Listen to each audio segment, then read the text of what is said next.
Ça parle vélo, ça parle cyclisme, hein, vous l'attendiez celui-ci, hein, Le Coup Tordu, le podcast des passionnés pour les passionnés, 355e épisode du Coup Tordu consacré à l'analyse, à la grande preview de la Vuelta 2025 dans l'épisode précédent. Alors je vous ai fait un petit apéritif, hein, voilà, consacré à la 3e étape du Renault Tour 2025 et à la 2e étape du Tour d'Allemagne, mais cette preview de la Vuelta 2025 va se diviser en 5 épisodes. Là on est parti pour un premier épisode consacré au parcours et au classement, voilà, au classement général tout simplement. Dans l'épisode suivant, vous aurez un épisode consacré aux fameux électrons libres, hein, c'est cher aux joueurs de fantasy, ces fameux mecs qui vont prendre les échappées matinales ou non, mais qui vont vous faire marquer des points dans les jeux de fantasy. Un autre épisode consacré au classement des meilleurs sprinteurs, enfin en tout cas le classement par points, un épisode consacré au classement du meilleur grimpeur, et on terminera par un épisode consacré au Team Classification. Et le Coup Tordu est en mode All-Star, j'ai envie de dire, pour cette grande preview de la Vuelta 2025. Il est de retour dans le podcast et ça fait bien plaisir. Il a mis au monde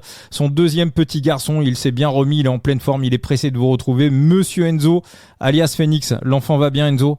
Hola a todos. Oui, alors petite rectification, c'est pas moi qui ai mis l'enfant au monde, c'est ma femme. Et ma femme va très bien, l'enfant va très bien.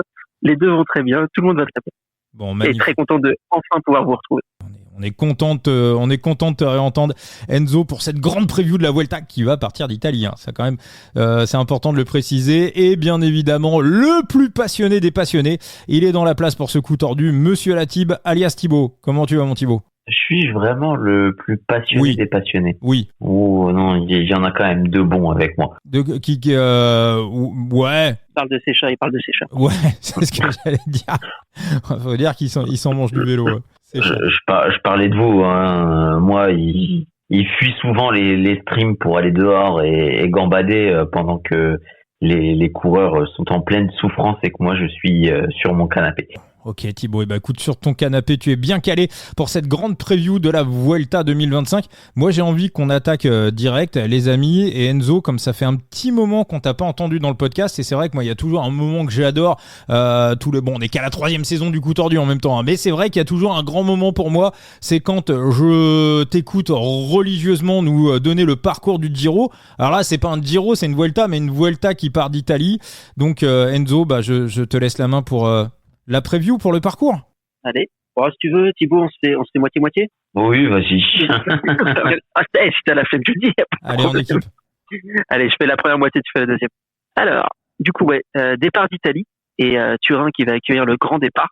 Et je crois du coup que ça fait que Turin aura accueilli, en tout cas aura vu passer les 3 grands tours en un tout petit peu plus d'1 an, entre le Giro, le Tour de France et la Vuelta. Voilà, c'est pour la petite stat.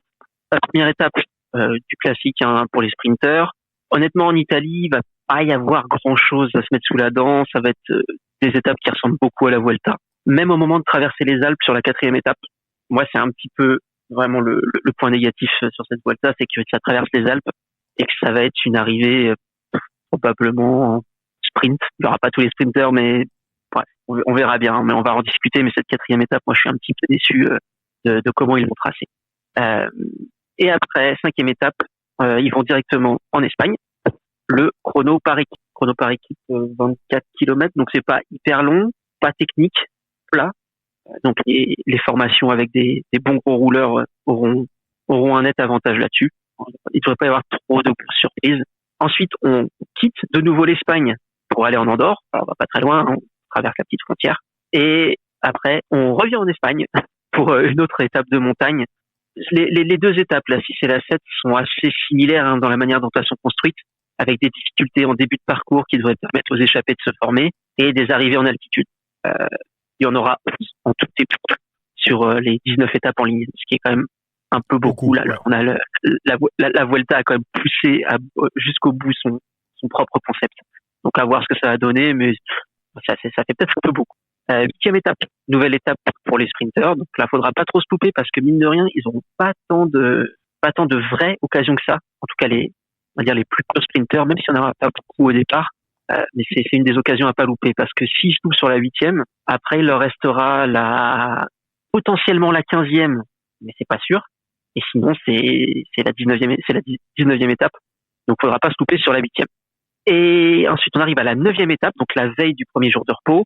Et là, on a une étape typiquement Vuelta, très légèrement vallonnée au début, avec une Puerto à la fin, nouvelle arrivée en altitude. Voilà.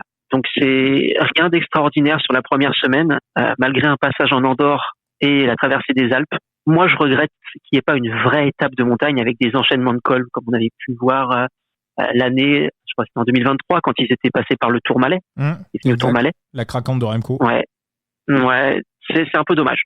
Ils auraient peut-être pu profiter justement de cette traversée des Alpes et des Pyrénées pour en faire quelque chose. Bon, c'est pas le choix qui a été fait, c'est un peu dommage, mais c'est pas très très grave. Donc voilà. Thibaut, je te laisse récupérer à partir de la 10e. Allez, pourquoi pas la 10e. Bah, on rentre en fait dans cet esprit purement Vuelta et Vuelta 2025 avec un bon gros manque d'inspiration puisque bah on va copier-coller à peu près tout le temps la même chose, c'est-à-dire une course de côte avec bah un col qui est mi-long mais pas non plus des plus durs. Donc on va passer directement sur l'étape du lendemain, une étape autour de Bilbao et qui là est intéressante avec cette difficulté et cette dernière difficulté, la Tall Peak. Potentiellement, moi c'est peut-être l'étape qui me plaît le plus parce que ça peut potentiellement partir un peu plus dans tous les sens. Et le lendemain, on a une étape aussi qui peut potentiellement te promettre du spectacle avec une belle difficulté avant de redescendre et de repartir vers cette arrivée. Sauf que bah faut regarder ce qu'il y a le lendemain. Et le lendemain, c'est quoi? C'est l'Angliru. Donc qu'est-ce qu'on va faire? Eh ben cette étape numéro 12, on va la galvauder. Et ça, j'adore. Tu vas comprendre très vite pourquoi je déteste ce tracé de la Vuelta. Le lendemain, bon bah on a la Farapona, on connaît, c'est une difficulté qui est roulante avec les derniers kilomètres qui sont quand même relativement très durs. Mais bon, on aura quand même attendu pas mal l'Angliru et on se sera tapé sur l'Angliru.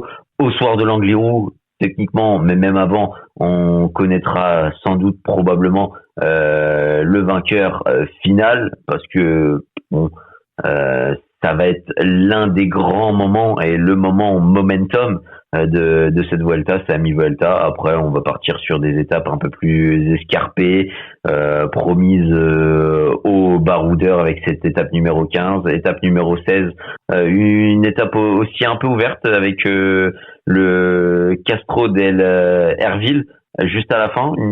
Honnêtement, c'est une belle étape aussi bien construite dans l'absolu, sauf que le lendemain, on a un gros morceau. Donc, est-ce qu'on voudra y aller d'autant plus que l'étape 18, c'est un chrono. Donc, en fait, on a un enchaînement de deux étapes qui peuvent être intéressantes, soit par leur construction assez vallonnée, toujours up and down, donc potentiellement piégeuse, ou une arrivée au sommet très difficile. Sauf que il y a ce caractère bloquant, ce caractère potentiellement bloquant du chrono placé juste avant une étape qui peut, comme le disait Enzo, finir au sprint.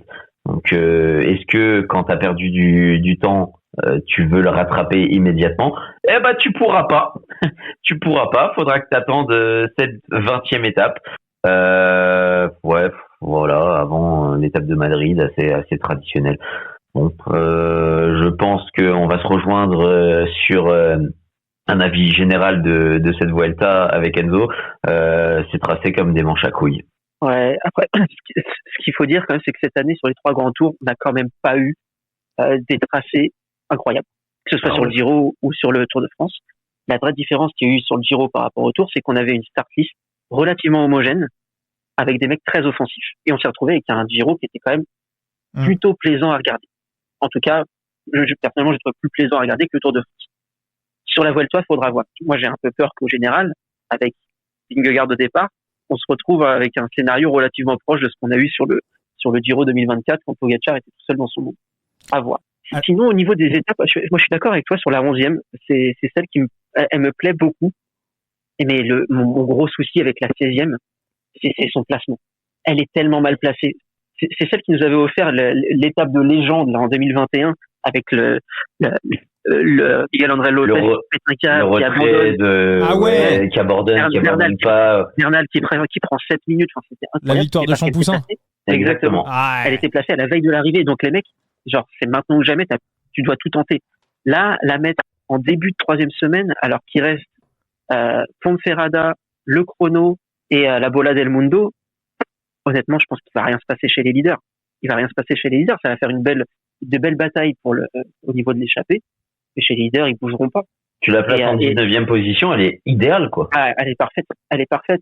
Et encore, je sais pas, parce que là, avec la Bola del Mundo le lendemain, je sais pas, mais ce serait déjà mieux. Mais après, faut pas travailler, faut pas refaire la géographie de l'Espagne non plus. Ça peut être compliqué. Mais ouais, je sais pas, mais si tu te contentes de mettre une arrivée au sommet, la Farapona, la Bola del Mundo, Angliru et une 4e, et le reste, tu travailles sur des trucs un petit peu plus escarpés, mais sans forcément d'arriver au sommet, tu te retrouves tout de suite avec un parcours beaucoup plus intéressant. Là, même le chrono en 18e étape, ça pue la merde. Parce que les mecs vont pas spécialement bouger, parce qu'il restera le chrono. En tout cas, et les grimpeurs sauront pas comment se placer, comment faire, et il leur restera après que la Bola del Mundo pour se reprendre. Enfin, je sais pas, j'ai un peu de... Alors, je trouve que le chrono individuel arrive trop tard. Il y a des incertitudes sur certaines étapes. Il y a notamment, je crois, sur la fin du parcours, il y a pas mal d'incendies actuellement dans cette région-là. Je crois qu'il y a une étape aussi où les écologistes... c'est quelle étape qui est concernée par les incendies, Thibaut ? C'est dans la dernière semaine. Les incendies ont un peu plus lieu en Galice. On fait d'abord les Pyrénées, après on part vers le Pays Basque et après on va vers la Galice. Et il y a aussi une étape qui est menacée par les écologistes. On demande d'arriver, c'est quoi ? C'est la Bola del Mundo, non ? Ou demande d'arriver... La Bola del Mundo, je crois qu'il est quelques kilomètres plus tôt, il me semble. D'accord, ok. Bon, on espère qu'ils vont trouver une solution, quand même, parce que... C'est quand même une belle arrivée. Hein. Moi, en tout cas, c'est des beaux parcours. Hein. Enfin, des beaux parcours. Peut-être pas pour le vélo, mais voilà, pour faire de la rando, pour regarder un petit peu ce qui se passe. Et la Bola del Mundo, c'est très très joli. C'est une réserve naturelle d'ailleurs. Parfait pour cette preview. Alors, moi, j'ai envie je vais aller vers toi, Thibaut. Alors, on a Jonas Vingegaard qui est ultra méga favori de l'avis de tous. Pour toi, t'es la Visma, on aime bien partir de là quand on fait les previews un petit peu des grands tours, quand il y a un ultra méga favori. Alors déjà pour toi, Thibaut, donc Vingegaard est l'ultra favori. Je t'ai entendu chez Brice dans la soquette légère avant le podcast. Est-ce que pour toi, Visma a la meilleure équipe ? Et si t'es la Visma, comment tu scénarises un petit peu cette Vuelta et tu te dis quel est le moment propice pour aller prendre le maillot rouge pour Jonas ? Comment tu distribues un petit peu les cartes ? Intrinsèquement, je suis pas sûr que ce soit la meilleure équipe. Je suis pas sûr que ce soit la meilleure équipe à l'instant T sur le papier. Évidemment, quand tu cites les noms, tu dis oui. Maintenant, faut voir les formes à côté, ce qu'ils ont montré sur l'année. Et c'est peut-être là où le bas blesse un peu plus, mais sur les forces collectives, honnêtement, ça se tape avec les Emiratis, ça c'est sûr et certain. Maintenant, comment je la jouerai ? C'est bloc derrière Jonas Vingegaard avec potentiellement un backup qui reste quand même derrière. De toute façon, à partir du moment où le Danois est censé faire son show, c'est-à-dire larguer tout le monde et puis filer vers l'arrivée, ton lieutenant peut quand même accrocher les roues et rester proche au général en cas de pépin. Donc pour toi, le moment idéal pour récupérer le maillot, c'est quoi ? C'est l'Angliru ? Dans l'absolu. Après, honnêtement, même s'il récupère avant, il est censé être tellement au-dessus, et puis il y a ces incertitudes autour des Emiratis. Juan Ayuso, il a eu ses déclarations, on connaît tout son talent, mais il était déjà pas prévu initialement sur cette Vuelta, donc il n'a pas accès à une préparation spécifique pour ce grand tour. Il l'a dit, il est prêt à se muer en coéquipier si Joao Almeida répond présent. Joao Almeida, on a cette incertitude autour de sa condition parce que oui, il a quitté le Tour de France sur chute, mais je rappelle les propos de Thomas Rennes, il y a une différence entre une côte cassée et une côte fracturée. Avec l'un, tu récupères beaucoup plus rapidement. les deux sont handicapantes, très handicapantes. Une fracture, tu restes quand même sur un handicap où c'est surtout la douleur qui te bride. Mais imaginons que, et c'est Thomas de Rennes qui citait l'exemple parce que ça lui est déjà arrivé, une fracture des côtes en première semaine d'un grand tour, tu arrives à la fin, t'es quasiment guéri. C'est juste que t'as souffert énormément le long du trajet. Donc la question de la condition de Joao Almeida, j'ai peut-être pas trop de doute là-dessus, il répondra présent. Maintenant, est-ce que c'est des conditions qui sont favorables pour que l'Emiretti portugais puisse titiller Jonas Vingegaard qui cessait de monter en puissance? Je suis pas sûr.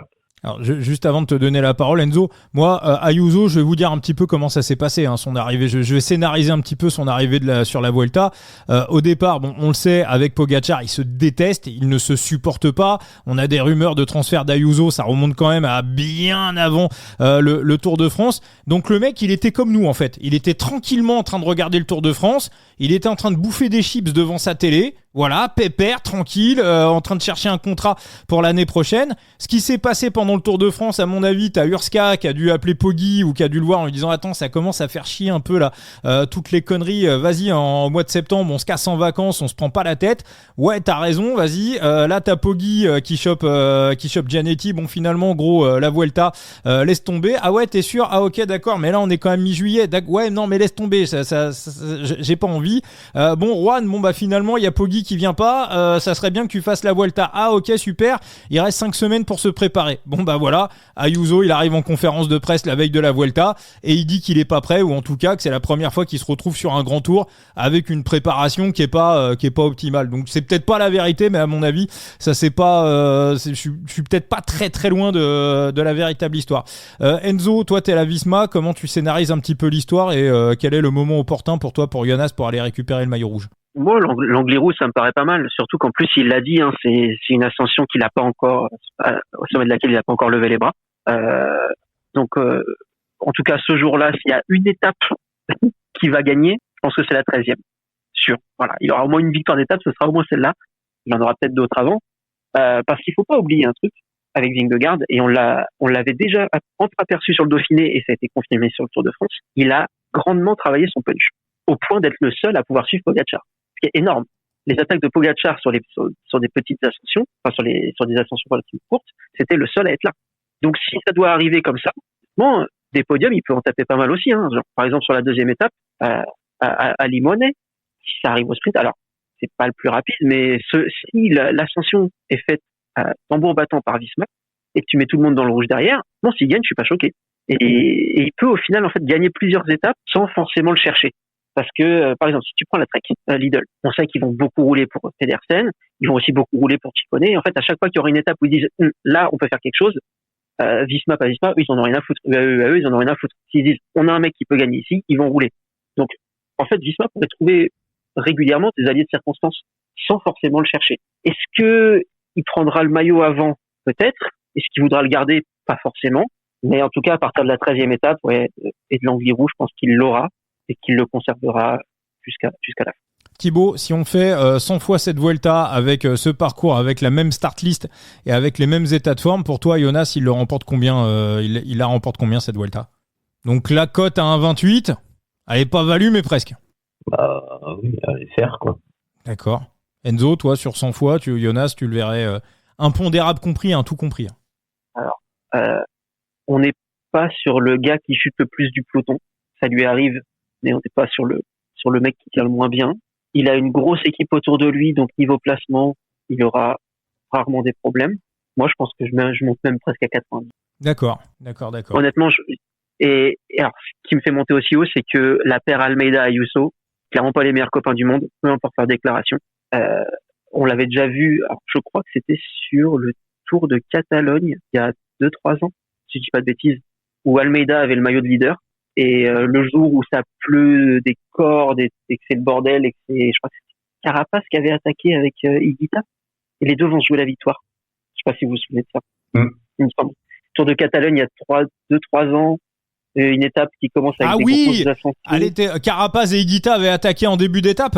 Ouais. Cette étape, elle était dingue. il me semble que Ayuso avait attaqué ce jour-là aussi, en laissant Almeida dans la merde, dans la pampa, parce que c'est pour l'époque où la pluie, ça il fait pas du tout. Carapaz, il était à 400, je crois, sur cette étape. Ouais, je sais pas, mais l'étape était à 5 knots. Et bref, ces deux-là sont pas copains. Après, j'ai l'impression qu'à part avec Del Toro, Ayuso est pas copain de grand monde. C'est peut-être aussi l'apanage des champions. Hein. Je veux dire, le mec veut gagner à tout prix parce qu'il sait qu'il est un des meilleurs. Donc, un champion, il doit fédérer autour de lui. Tout s'y fédère. Même si t'as un caractère de connard, tu fédères. C'est possible. Voilà, j'ai pas envie de le descendre plus. Voilà. Vous savez l'affection que je porte pour ce gars, donc je vais pas en rajouter. Mais bref, donc en fait, je suis quasiment certain que les deux vont pas s'entendre. Que s'ils peuvent se tirer dans les pattes, ils le feront, en se cachant un petit peu, parce qu'il faut pas non plus passer pour des pimpins finis. Mais je vois pas, même en s'alliant, les deux ne pourront pas battre Vingegaard, et s'ils ne s'allient pas, il y a aucune chance qu'un des deux batte Vingegaard à la pédale. En fait, c'est moi là où je vais descendre un peu plus par rapport à un autre grand tour, c'est que potentiellement on reste quand même un peu plus sur le nord de l'Espagne où t'as des temps qui sont un peu plus exécrables. Donc le risque d'impondérable est un peu plus élevé quand il y a un temps qui est un peu plus maussade. Et puis la Vuelta, ça se court toujours de manière assez spécifique. Et on a toujours un connard qui prend une échappée où il prend du temps. Ça a été le cas. Ben O'Connor, ça a été le cas. Il y a toujours un moment où il y a une échappée, tu sais pas pourquoi. On laisse un mec qui est relativement fort prendre du crédit et puis il en profite et parfois ça va au bout. Donc j'oublie pas cet aspect un peu plus tactique et c'est pour ça que je le rentre un peu en compte et que je baisse un peu Vingegaard par rapport à toi. Ouais, mais regarde, il y a quand même très peu de chances que ce coup tordu vienne d'Ayuso ou d'Almeida, qui sont sur le papier les deux principaux adversaires de Vingegaard. Quand tu regardes, ce sera pas permis. Non, et voilà, en 2023, plus pourquoi il gagne la Volta, parce que c'est l'équipier de Vingegaard et Roglic. Sinon, il n'y a pas un monde où c'est pas Vingegaard ou Roglic qui gagne la Volta. L'année dernière, Roglic, il laisse 6 minutes 30 à O'Connor et il finit avec 2 minutes 30 d'avance au final. Enfin, il a quand même eu peur. Hein. Il l'a confié en interview récemment. Il n'était pas serein. Ah, mais si c'est un vrai coureur et pas O'Connor, oui, c'est compliqué à reprendre. Mais c'était O'Connor. Oh, non, faire. Ok. Bon, bah écoutez, voilà, les gars, moi Pour moi, on laissera pas un Cador prendre beaucoup de temps. Bon. Et ils ont l'équipe pour construire. Ils ont carrément l'équipe. On parlait de connard, je pars sur mon instant connard. Là, je le dis, hein, pour vous tous qui êtes à l'écoute du podcast, à l'écoute du coup tordu, je vais être seul contre tous. Je vais être seul sur cette planète Terre. Voilà, mais je vais vous expliquer ma théorie. Pourquoi, pour moi, Vingegaard, il est pas autant favori que ce qu'on pense. Et pourquoi, à minima, il y aura match avec Joao Almeida. Ayuso, je le sors du jeu. Hein. Pour moi, il y aura match entre Almeida et Vingegaard. Donc, je m'explique. On va revenir à l'année 2024, d'accord ? Donc, rappelez-vous l'année 2024, après le Tour de Pologne. Alors déjà, il faut se souvenir quand même que Vingegaard récupère hyper mal du Tour de France, gagne le Tour de Pologne, mais il gagne vraiment le Tour de Pologne, pas comme un grand Vingegaard, hein, vraiment à l'arrache. Alors ok, il a peut-être forcé parce qu'il y avait eu la chute du Tour du Pays Basque, c'était peut-être plus compliqué de récupérer derrière, ça j'entends cet argument, il n'y a pas de problème. Tour de Pologne, mois d'août 2024, Jonas Vingegaard, il arrête sa saison avec des déclarations, notamment à l'époque, c'était Franz Massen qui dit que si Jonas veut battre à un moment donné Pogačar, va falloir absolument progresser dans tous les domaines. Donc dès la fin de l'année, dès l'automne 2024, pendant que Pogačar est en train de se faire remettre son vélo d'or et en train de bouffer des petits fours à Monaco, Jonas Vingegaard, il est déjà à l'entraînement. Résultat, qu'est-ce qui se passe ? Il s'entraîne comme un dingue, soi-disant les méthodes, la Visma, les plans, les bordels. Il revient, Tour d'Algarve, il se fait taper à la pédale, étape, il se fait taper par Almeida. Alors après, il revient sur le chrono au classement général, mais l'étape à la pédale en montagne, alors d'accord, il se retrouve isolé, les UAE et T5 et Jonas se retrouve tout seul, mais en attendant, il se fait taper sur une première ascension qui valait pas grand-chose. Paris-Nice, avant la chute de Jonas, étape à la pédale, on voit Jonas qui part tranquillou à 3-4 bandes de l'arrivée. Moi, dans le coup tordu, je lui ai dit, les gars, allez-y, Jonas, la cote à 2, on y va, on met je sais pas combien de banquerolles. Et qu'est-ce qui se passe ? Joao, il remonte, il tape Jonas Vingegaard. Donc derrière, Jonas se prépare, on enchaîne. Pendant ce temps-là, Almeida, carton plein, la Catalogne, le Tour de Suisse, il remporte 3 étapes, 3 courses World Tour. Vraiment, imperfect. Donc quand t'as aligné 3 courses World Tour d'une semaine, le Tour de Suisse, la Romandie, non, c'était pas la Catalogne, c'était le Pays Basque. C'était lequel qu'il avait gagné? La Catalogne ou le Pays Basque en premier? Le Pays Basque. Voilà, c'était le Pays Basque. Ouais, parce que la Catalogne, c'était Roglic. Donc, il en enchaîne 3. Donc, la suite, quand t'es à ce niveau-là, la suite, c'est d'aller gagner un grand tour. Si on regarde un petit peu ce qui s'est passé du côté des UAE, quand il a chuté sur Mur de Bretagne et qu'il a abandonné juste derrière, dans les déclats qu'on sortit, le plan des UAE, c'était vraiment de le mettre sur le podium du Tour de France. Et franchement, la 3e place de Lipovic, il l'avait largement dans les jambes. C'est-à-dire qu'on a un Joao Almeida qui a jamais été aussi fort qu'aujourd'hui. Et ensuite, pourquoi on a l'impression que Vingegaard est aussi favori? Parce qu'il a suivi Pogačar sur les 2 dernières semaines, on va dire la deuxième moitié du Tour de France. Mais sauf que Poggi, on le sait, est-ce qu'il était malade? Est-ce qu'il a fait exprès? Est-ce que les propos de Storer sont vrais, comme quoi on aurait demandé à Poggi de plus gagner d'étapes? Mais en gros, c'était la commedia dell'arte, c'est-à-dire que Poggi, il a joué avec Jonas Vingegaard, c'est-à-dire que on a un 3e du Tour de France, Florian Lipovic, qui est pas le plus gros 3e de toute l'histoire des 3e, donc probablement Almeida qui se serait intercalé entre les deux. Moi, je pense que ce Tour de France, Almeida, il le terminait 2e derrière Vingegaard, à peu près à 2 minutes, 3e à 2 minutes, mais en bossant toutefois pour Tadej Pogačar. Donc, pour moi, l'écart est vraiment serré. En plus, on apprend aujourd'hui en conférence de presse que Vingegaard a été malade après le Tour de France. Joao Almeida, il est sorti assez vite du Tour de France, donc il a pu se repréparer, faire un cycle de préparation un petit peu plus important, et puis surtout aussi avoir de la fraîcheur. Alors moi, la seule inquiétude que j'ai sur Almeida, c'est que c'est quand même un mec qui se casse très souvent la gueule, mais voilà, en dehors de ça, moi, le Ayuso, c'est même pas un problème. Pour moi, c'est 50-50. C'est vraiment match entre les deux. Pour moi, il y a value de dingue.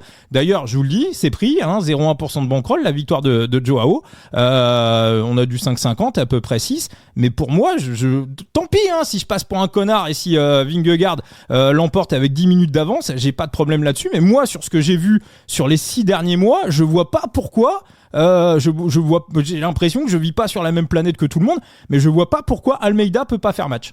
Vous allez me dire pourquoi, mais moi je vois pas pourquoi. Si je peux me permettre, permets-toi. Tes arguments sur les courses d'une semaine, je les entends. L'Algarve, Vingegaard, c'est pas Pogačar. Quand il s'aligne sur une course, il n'est pas en mode tueur pour la gagner absolument. Si ça fait partie de son plan. Ces dernières années, rappelle-toi le Pays Basque 2023, il allume tout le monde. Oui, mais il est tue. Oui, non, mais Pays Basque, c'est pas l'Algarve. On n'est pas sur une point 1. Non, mais justement, je vais aller plus loin, Enzo. C'est même encore pire, parce que dès le mois de février, quand il rentre en course, avec Pogačar, il s'envoie des messages. Quand Pogačar met 3 vélos, 10 minutes d'avance à tout le monde sur les UAE, ils sont déjà en prépa Tour de France. Donc quand tu t'alignes sur une course, en plus sur une 2.1 et que tu la gagnes à l'arrache, t'envoies un message ultra négatif à ton adversaire. Ouais, mais alors là, on est en train de comparer Vingegaard et Pogačar. On le sait depuis l'année dernière, personne n'est dans le monde de Pogačar. Pour moi, c'est même plus un bon point de comparaison. Vingegaard, Jonas, il est lui aussi tout seul dans son monde. Il est tout seul dans son monde. Alors deuxième, mais il est tout seul dans son monde. Et Vingegaard, faut quand même pas oublier que on a probablement avec Pogačar le meilleur coureur de grand tour, peut-être de tous les temps, derrière Merckx, mais j'ai jamais vu courir. Mais Vingegaard, il est 2e ou 3e. Sur 3 semaines, Vingegaard, c'est un tueur. Ouais. Que n'est pas Almeida, pas sur 3 semaines. Même s'il commence moins bien, sa Vuelta 2023, il la commence moins bien, mais là où il perd vraiment du temps, c'est sur le contre-la-montre. Sur toutes les étapes de montagne, Vingegaard, il est là, tout le temps. Il monte en puissance et... Est-ce que Froome, à son prime, tu le mets vraiment beaucoup plus bas que Vingegaard en ce moment? Quand on regarde les chiffres, ouais. Non, mais comparé, évidemment, c'est plus le même matos, c'est plus la même nutrition, mais... Froome, c'était pas en 95. C'était il y a à peine 10 ans. Tout n'a pas changé du tout au tout non plus. Ah, quand même. Si. D'accord, mais écoute Rossetto dans Bistro Vélo, et il explique que c'est déjà plus le même vélo, en fait. Non, en 5 ans, ça a évolué de fou. D'accord, comparons 2025. Non, mais restons sur les chiffres de 2025. Quand tu compares les chiffres 2025 d'Almeida et de Vingegaard, Almeida n'est absolument pas au niveau de Vingegaard. Alors certes, il a gagné beaucoup de courses World Tour de CPE d'une semaine. Il a absolument optimisé son calendrier et c'est très bien pour lui. Il a évolué à un niveau très haut. Mais quand on compare les chiffres nets qu'il a sortis sur les ascensions, il est très loin de ce que Vingegaard a fait en n'étant même pas le Vingegaard du Tour de France 2024. Il y a encore un monde d'écart.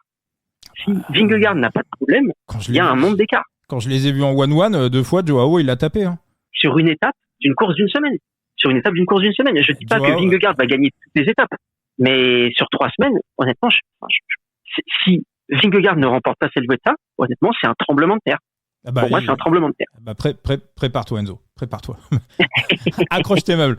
Thibaut, qu'est-ce que tu penses de... Bon, je sais que tu vas aller vers Enzo, mais qu'est-ce que tu penses de tout ça, toi? J'ai rien de plus à ajouter à part ce qu'a dit Enzo, en fait. Il y a un monde littéralement d'écart. J'ai bien aimé le classement par étoile, tu vois, de Bistro Vélo, avec un Vingegaard qui est en 4 étoiles, pas de 3 étoiles, 2 mecs en 2 étoiles, et puis après une flopée en 1 étoile. Mais j'ai même envie de te dire, en fait, si je devais faire un classement par étoile, je mettrais un Vingegaard en 5 étoiles, pas de 4 étoiles, 2 mecs en 3 étoiles, aucun en 2 étoiles, et que des 1 étoile, tu vois. Il y a un monde, littéralement, entre Jonas Vingegaard et les autres, et il ne tient qu'à lui de le perdre ou à un impondérable. Ensuite, il y a un monde entre les 2 Emiratis s'ils sont en condition par rapport au reste du monde, en fait. Donc, le choix, il est très clair, techniquement. Si tu dois voir un mec gagner, sauf impondérable, c'est Jonas Vingegaard. D'accord, ok, écoutez, on verra tout ça, mais moi je pense que si Vingegaard le gagne, Almeida va l'amener, pour moi il y aura moins d'1 minute 30 d'écart entre les deux à l'arrivée. Voilà, si je devais avoir une couverture, ça serait ça n'existe pas, mais je pense je pense vraiment qu'il va le faire chier jusqu'au bout. En plus, Almeida, son défaut, c'est les descentes. Là, on a quand même beaucoup de courses de côte, les gros murs quand l'Angliru, mine de rien, il sait aussi gérer parfaitement son cardio. Donc moi, je trouve qu'en plus, cette Vuelta, elle est bien taillée pour les qualités de Joao Almeida. Donc voilà, donc moi je donne Joao Almeida sur cette Vuelta. Pour la suite, pour le reste, pour les éventuels top 3, pour les éventuels top 10, toi Enzo, est-ce qu'il y a des mecs... Alors il y a quand même un mec qui fixe l'attention depuis quelques jours, c'est Giulio Ciccone. Il y a même Stéphane Stéphane Rossetto dans Bistro Vélo, Thibaut, tu parlais de Bistro Vélo, Stéphane Rossetto le voit carrément, lui, comme étant le candidat, ou au moins candidat au top 3, il le met au niveau des 2 Emiratis. Toi, Enzo, qu'est-ce que tu penses de ces déclarations de Giulio qui dit qu'il préfère aller sur le maillot du meilleur grimpeur? Alors, ce qu'il faut... Petite stat intéressante, alors je sais qu'elle a déjà tourné, mais on va la rappeler, ça va être son 15e grand tour à Ciccone. Okay, donc, sur ses 14 premiers grands tours, il n'a jamais accroché le top 10 d'un grand tour. Jamais. Voilà. De base. Donc, peu importe la forme qu'il a, le voir favori au podium, je l'aime, hein. Enfin, je pense qu'on peut pas nous traiter de hater de Ciccone. Non. Mais moi, c'est une aberration. Le mettre favori au podium, pas par rapport à son niveau, mais par rapport au fait qu'il n'est même pas rentré dans le top 10 d'un grand tour. Et en général, quand il joue le top 10 d'un grand tour, c'est là où il abandonne. Pourquoi? Parce que, peut-être que psychologiquement, il n'est pas équipé pour. La tension que ça demande perpétuellement d'être bien placé, ceci, cela. Alors oui, quand t'as une chèvre qui te saute sur la gueule, c'est pas de ta faute. Quand t'as le Covid, c'est pas de ta faute. Mais les chutes, que ce soit quand ça arrive à Remco, à Roglic ou à Van Aert ou à Ciccone, c'est pas que de la malchance. C'est pas que de la malchance. Il a une énorme schkoumoun. Non, c'est pas que de la malchance. Je suis désolé, c'est pas que de la malchance. Je vais garder le même discours que ce soit pour Ciccone ou pour un autre. Quand tu tombes autant et que tu abandonnes autant un grand tour, surtout quand tu joues le général, c'est pas de la malchance, c'est que le placement que ça demande, l'attention perpétuelle, psychologiquement ce que ça demande, peut-être que il est pas fait pour. Et ces déclarations où il dit qu'il préfère les victoires d'étape parce que c'est plus dans son style de coureur, mais c'est absolument vrai. Et surtout, Ciccone n'a jamais bluffé avant le départ sur ses objectifs, avant le départ d'un grand tour. Quand il disait, je vais voir au jour le jour, mais je veux viser le général, il le faisait. Bon, il abandonnait, mais il le faisait. Il disait qu'il visait pas le général, il visait pas le général. Là, honnêtement, je le crois. Par contre, est-ce qu'il peut faire fond de top 10 sur un petit coup? Oui. Pourquoi? Parce qu'il y a absolument personne qui veut jouer le général sur cette Vuelta et qu'il n'y a absolument personne sur cette Vuelta. Ça, par contre, oui. Le voir arriver 10e avec une victoire d'étape et le maillot du grimpeur, pour moi, c'est possible. Est-ce que les premières étapes, il pourrait pas tenter le coup à la pédale, sans partir en échappée et se retrouver en fin de première semaine en position de jouer quelque chose et finalement ne pas se relâcher, tu vois, le scénario où finalement il abandonnerait son idée de victoire d'étape et de maillot à pois. Pardon, je me suis... En fait, quand tu regardes un petit peu le départ, surtout la deuxième étape, pour moi, la deuxième étape, c'est un prétendant au podium de l'étape. Est-ce qu'il va la gagner? Je sais pas. Mais cette arrivée au sommet, qui va, c'est une pure course de côte qui devrait se finir probablement au sprint entre les meilleurs, entre les leaders. Pour moi, il est dans le top 3 des favoris. Si le mettre à 5%, frère, on peut même remettre dans le jeu un coéquipier, à savoir Mats Pedersen. Hein. Je pense que c'est un peu dur quand même. Je pense que c'est un peu dur. Vu la forme du bonhomme, moi, honnêtement... C'est avant de face, attention. Sur cette étape, je partirais sur Mats Pedersen. Hein. Alors, moi, pour la troisième, oui, large. La deuxième, quand même, je pense que c'est je sais pas. Moi, les 4 premières, Mats Pedersen. Là, on en a discuté, mais pour moi, la première, la troisième et la quatrième, je suis d'accord. La deuxième, j'ai quand même un petit kilomètre à 5%, c'est long, et puis je crois que tu as quand même des petits pourcentages sympas quelque part dans l'ascension. Faudra voir. Après, s'il est là et qu'il gagne, je suis pas non plus hyper choqué. Mais si si les 10 kilomètres sont faits à un rythme très très élevé, ça peut commencer à tirer dans les genoux. Mais bon, pour en revenir à Ciccone, avec les jambes qu'il a, il a une victoire d'étape dans les jambes. Il a le maillot de la montagne dans les jambes si vraiment il veut le faire. Est-ce que ce serait le type de mec qu'on laisserait partir en échappée s'il est bien placé? Est-ce que Vingegaard, est-ce que UAE ont peur de Ciccone pour la victoire au général? Moi je pense que c'est pas un mec à qui tu laisses 3 minutes. Ouais, honnêtement, si t'as peur de Ciccone pour la victoire finale, à un moment je change de sport. Je l'aime Ciccone, c'est pas la question. Quand même. Mais on parle de quelqu'un qui a jamais fait un top 10. Il a 30 ans, 14 grands tours, il a jamais fait un top 10. Comment tu peux dire, lui, j'ai peur? À un moment donné, le mec se retrouve avec le maillot et il trouve des ressources. Regarde, il y a déjà eu des cas où c'était casse-couille. Kruijswijk 2016, Vauclair 2011. Je veux dire, le gars, tu le mets en confiance. À la pédale sur une ascension, il est capable de te taper. Le problème, c'est que là, on pense qu'il est sur 10 ascensions, on pense qu'il est pas capable, mais sur une ascension, il est capable. Il peut se dire, je l'ai fait une fois, je peux le faire 10 fois. Moi, je jouerais pas à la Philippe 2019. À la Philippe 2019, c'est quand même beaucoup moins fort que Giulio Ciccone 2025. Qu'est-ce que t'en penses, toi, Thibaut? Ciccone, tu lui laisses 3 minutes ou pas? Non. David, pas dans la forme qu'il a montré. Non, jamais de la vie. Tu sais qu'en plus, c'est un coureur qui est taillé Vuelta. Donc, la Vuelta, c'est un grand tour fait pour les grimpeurs punchers. Est-ce qu'on fait mieux en termes de grimpeurs punchers, hormis les monstres, que Giulio Ciccone? Je sais pas quoi. Non, mais moi, je sais pas quoi vous dire. J'ai envie. La question, c'est pas de savoir si je veux ou pas. J'arrive pas à être objectif. Mais moi, de toute façon, dans tous les cas, pour moi, Ciccone, à partir du moment où il a dit qu'il jouait pas le classement général, il jouera pas le classement général. Je suis d'accord avec toi. C'est pas un bluffeur. Et surtout, quand il dit qu'il fait un truc, il le fait. J'ai pas le règlement en tête, mais imaginons qu'il se laisse décrocher sur le contre-la-montre par équipe et qu'il arrive 5e coureur. Son temps, c'est son temps effectif. Il prend pas le temps de l'équipe. C'est son temps effectif, ouais. Oui, okay. Exactement. Voilà. Par exemple, il passe un dernier gros relais et il se relève sur la fin. Honnêtement, s'il fait ça, je suis pas du tout étonné. C'est vrai, c'est pas con. Franchement, c'est pas con du tout. Ouais, ça peut être. Parce que dès le lendemain, t'as l'étape d'Andorre. Ouais.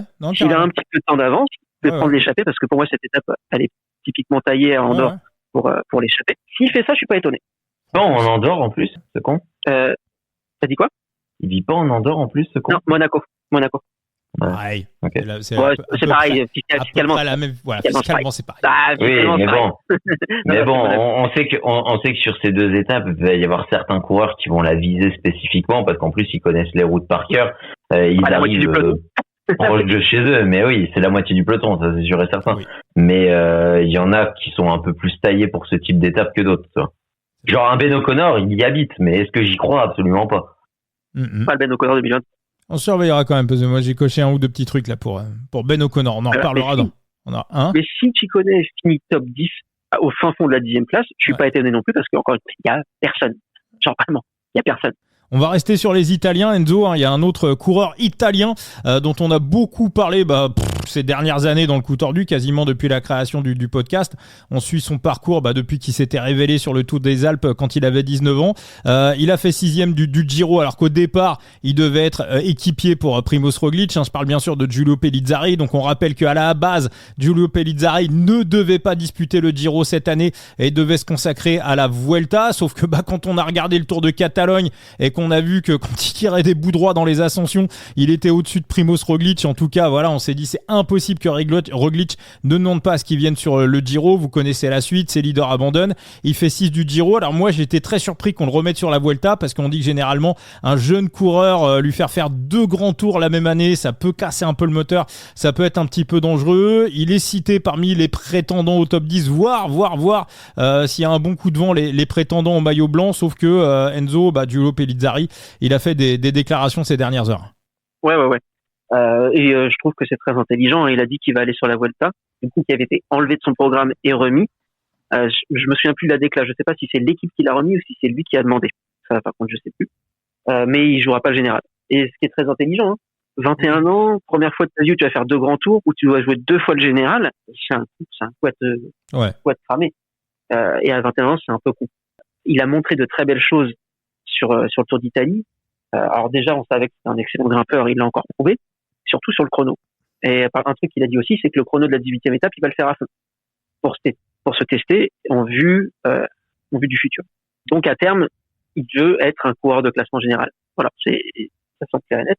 Et j'ai vu aussi des gens dire c'est dommage qu'il joue pas le général, c'est dommage qu'il joue pas le général. Et les gars, même un mec comme Carapaz n'arrive pas à jouer le général sur 2 grands tours la même année. Et on parle de Carapaz. Comment vous voulez qu'un mec de 21 ans, comment on peut lui demander ça? Surtout qu'il a déjà une 40aine de jours de course, là il va finir à plus de 60, dont 2 grands tours. Et déjà il va être bien cuit à la fin de sa saison. Donc laissons-le grandir. Et surtout, il a toujours pas de victoire chez les pros.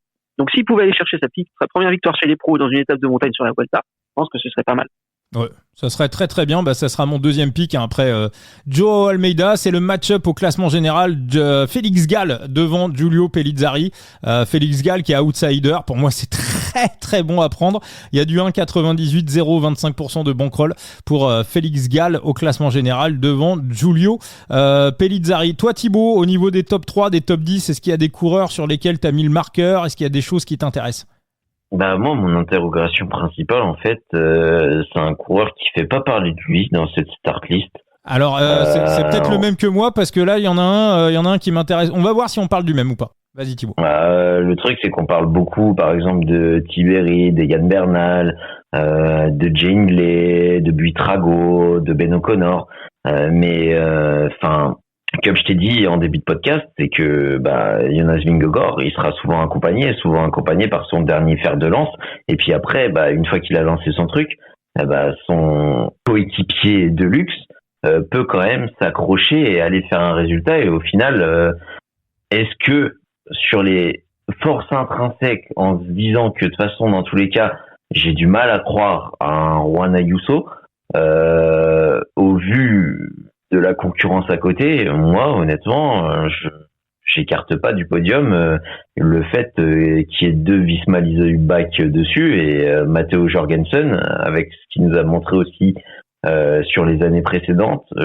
Malheureusement, sur le Tour, il était un peu malade, mais il commençait à revoir des couleurs. Honnêtement, je pense que ça peut être aussi une très belle session de rattrapage pour l'Américain. Ouais. Alors moi, j'étais pas là-dessus. Toi, Enzo, Jorgensen, top 3, tu serais surpris?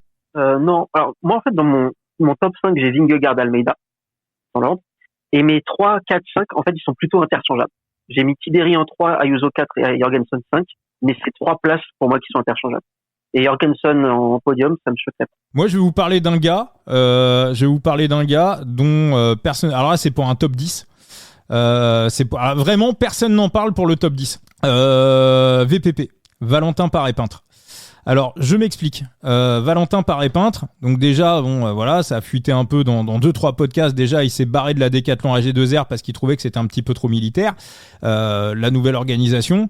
Mais surtout, VPP, il veut devenir leader. Voilà, c'est un truc qui est assumé, son truc déjà, dès 2026, il voudrait se tester sur des courses d'une semaine. Ensuite, je pense, si on suit cette logique, le transfert de Remco à la Bora, il est déjà envisagé depuis un long moment. Donc je pense que dans l'idée de partir de la Décathlon AG2R du côté de la Soudal, il avait déjà en tête le départ de Remco en se disant je vais travailler pour lui en 2025 et après en 2026 j'aurai des opportunités pour me tester comme leader, sachant qu'il n'y aura pas foule à ce niveau-là du côté de la Soudal. Je rajoute, dès qu'il a eu sa chance, alors il a déjà fait 16e du Giro en 2024 en travaillant pour Ben O'Connor, hein, il était 2e ou 3e leader de Ben O'Connor, donc il a déjà une référence en grand tour en ayant fait le coéquipier. Cette année, on a vu que dès que Remco a abandonné, il va nous chercher quasiment une des étapes reines de ce Tour de France. J'ai envie de dire que son année, non seulement elle n'est pas déjà réussie, mais sa carrière est presque déjà réussie, même si ça s'arrêtait demain. Tu gagnes le Ventoux sur le Tour de France, ça personne pourra jamais lui retirer. Et on termine que Landa l'a dit, il n'est pas à 100% et Michael Landa ne vient pas pour jouer le classement général. Donc pour moi, Valentin Paré-Peintre, si il veut mettre en application son plan, il a une occasion toute trouvée de se tester sur un classement général véritablement sur 3 semaines. Pour moi, il y a une cote à 12 qui est monumentale pour le top 10. Alors je le vois entre la 8 et la 12e place, hein, ça se trouve il sera peut-être un petit peu derrière. En plus, t'en parlais tout à l'heure Thibaut, hein, la Vuelta c'est un parcours pour grimpeur puncher, c'est plutôt calibré pour lui. Il risque de prendre une addition dans le contre-la-montre de la 18e. Par contre, je pense que sur le contre-la-montre par équipe, il a une belle équipe autour de lui, il va pas prendre une addition. Donc donc 0,03% de bankroll, une petite pièce pour le top 10 de Valentin Paré-Peintre. Je suis fou ou pas Thibaut, qu'est-ce que t'en penses? Est-ce que son but ce serait pas aussi plutôt d'aller chercher une victoire d'étape le plus que de se battre pour un classement général? Parce que s'il va chercher une victoire d'étape, il rentre dans les vainqueurs sur les 3 grands tours, non? Après, les deux peuvent être aussi un petit peu compatibles, hein, à la Jordan Jegat sur le il va rendre, ouais, mais... S'il est fond de top 10, il est entre 10 et 15, il va aussi avoir les coups des franges pour tenter des échappées, hein. Généralement, on voit des mecs autour de la 10e place aller gagner des étapes. En vrai, pourquoi pas, mais à choisir, moi, je préfère aller le chercher en vainqueur de victoire d'étape, hein, parce que, de toute façon, intrinsèquement, il faudra qu'il perde du temps pour avoir ce crédit. Donc, en fait, pour qu'il soit dans le top 10, faut qu'il fasse une Guillaume Martin ensuite. Donc, la question, c'est de savoir combien de temps il va perdre. Est-ce qu'il se laisse perdre du temps? Combien il se laisse perdre de temps? S'il se laisse perdre trop de temps, honnêtement, si tu perds 1h30, difficile d'aller chercher après un top 10, hein. Moi, je pense qu'il perdra pas 1h30. C'est la première fois qu'il va se retrouver sur un grand tour sans avoir de leader à défendre, en fait. Qu'il en profite, quoi. Si vraiment son plan de carrière, c'est de devenir leader, mais là, il a une occasion en or. Il a une occasion en or massif. En plus, on ne sait pas ce qui va se passer dans les transferts. Il peut y avoir aussi un mec important qui arrive à la Soudal pendant l'hiver, un gars qui se révèle, je sais pas. Donc, non. Enzo, toi, tu serais hyper surpris? Le truc, c'est que j'ai quand même l'impression que ces débuts de grand tour sont pas exceptionnels. En fin de grand tour, c'est là où il se révèle le plus. Souvent, il vient pour travailler pour les autres aussi, tu vois. Peut-être perdu un peu trop de temps au départ. Vous n'étiez pas fan? Bon. Non, rien. Bon. Ok, donc voilà. Bon. Honnêtement, sans plus. Sans plus. D'accord. Et sur la tu parles du contre-la-montre par équipe, c'est pas non plus la grande Soudal Quick Step. Excuse-moi. Non, hein. Mais ils ont je regarde la compo pour un contre-la-montre par équipe.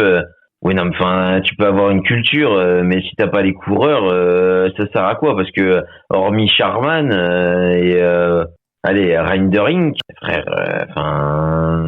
j'aime beaucoup Maury, mais pas mal Maury. Non, c'est pas la locomotive. C'est pas la locomotive Soudal Quick Step. Non, je suis désolé, cette équipe-là, elle fait 7/8e du contre-la-montre par équipe et ils prennent une torgnole. Oui, mais c'est pas, on voit un peu les écarts qu'il y a entre les 8, les 9, les 10e places. Je veux dire, c'est pas là où ça va se jouer. Je pense pas. Non, surtout sur un contre-la-montre si court, mais quand même, intrinsèquement, il va perdre du temps quand même d'entrée de jeu, quoi. Donc à partir de là, quel va être son état d'esprit? Est-ce que j'en perds encore plus? Et quand je te dis encore plus, c'était beaucoup plus?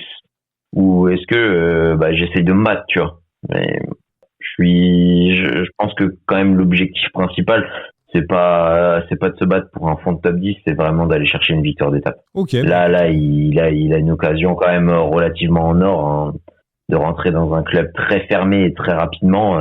Faut la saisir. Parce que c'est pas quand tu te battras pour un classement général que tu auras moins d'occasions justement d'aller vers des victoires d'étape, parce que tu seras beaucoup plus bridé sur les potentielles prises d'échappée que tu pourras tenter, tu vois. Donc s'il y a un moment ou jamais, c'est maintenant. Je note, je rajoute également dans mes pronos un dernier match-up au classement général. Tiberi devant Juan Ayuso, 2,72. À la vue des déclats de Juan Ayuso et comment il arrive préparé pour cette Vuelta, voilà, 0,2% de bankroll pour Tiberi devant Ayuso. On a été complet sur le classement général, les gars ? Vu tous les mecs qui sont au départ de la Vuelta, je pense qu'on est pas mal. On est pas mal.